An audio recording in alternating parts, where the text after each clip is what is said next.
FAKERY, mainstream media, preparing to steal election night outcome. The third debate is tomorrow evening. Note, this article is about the early projection media outlets make on election night when they call the winner. Here it is in a nutshell. Major media consider the election a media event. Therefore, they control it. Therefore, when they project the election outcome the night of the vote, even though that call is unofficial, they want compliance from the candidates. They want a fast concession speech from the loser. Well, a concession from Trump because the networks and their allies in print newspapers are already painting a picture of Hillary victor. For example, the picture is Trump's campaign is falling apart, Hillary is leading in battleground states, and she may even expand her reach into states Trump was previously thought to have wrapped up.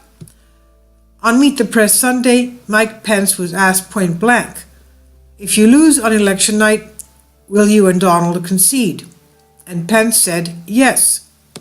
The media concocted storyline, if Trump loses and he refuses to concede because he believes the count was rigged, he'd be inciting violence and endangering the country.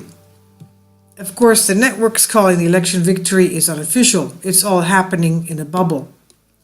The networks are terrified that Donald Trump will refuse to concede if they say he lost. Instead, he will say, quote, "My team and I have definite knowledge of widespread vote fraud in many states. As I speak, we are filing suits. We not only want an accurate recount, we want criminal charges brought against the vote riggers. We know who they are. Some of the culprits are media networks. You can say I'm a sore loser, but I'm not. I'm for fairness, and we don't have that.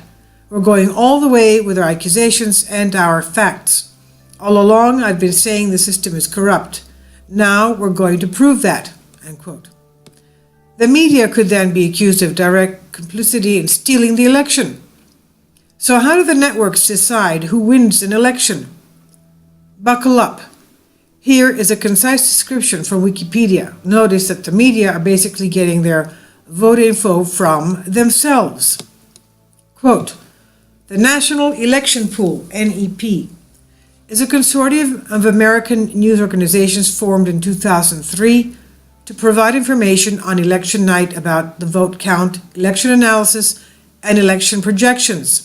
Member companies consist of ABC News, the Associated Press, CBS News, CNN, Fox News, and NBC News.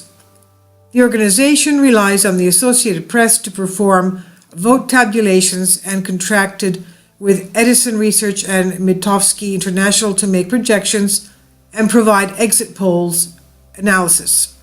Edison Research has provided this data since 2004.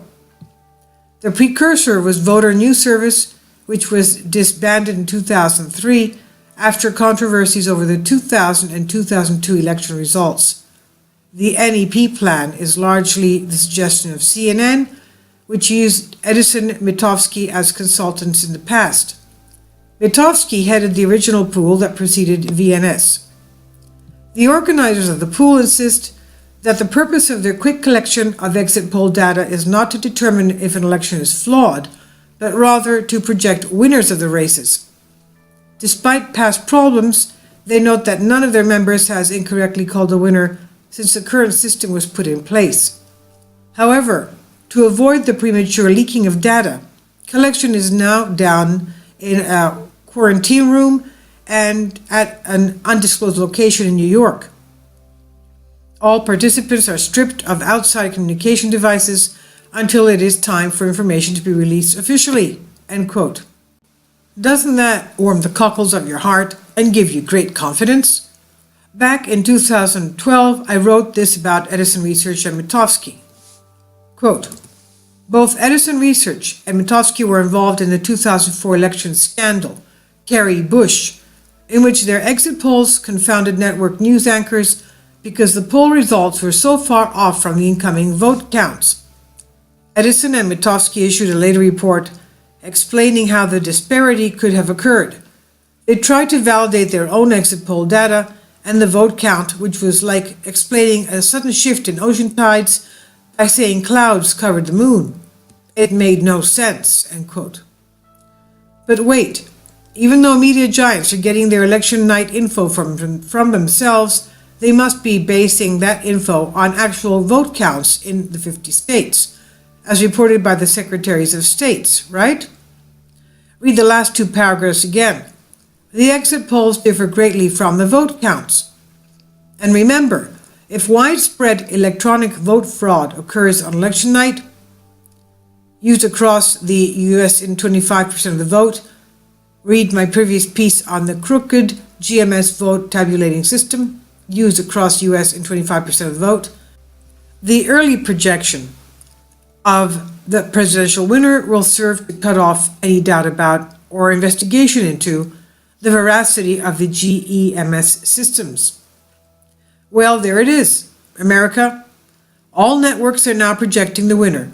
We are waiting for a concession speech from the loser. That's what they'll say.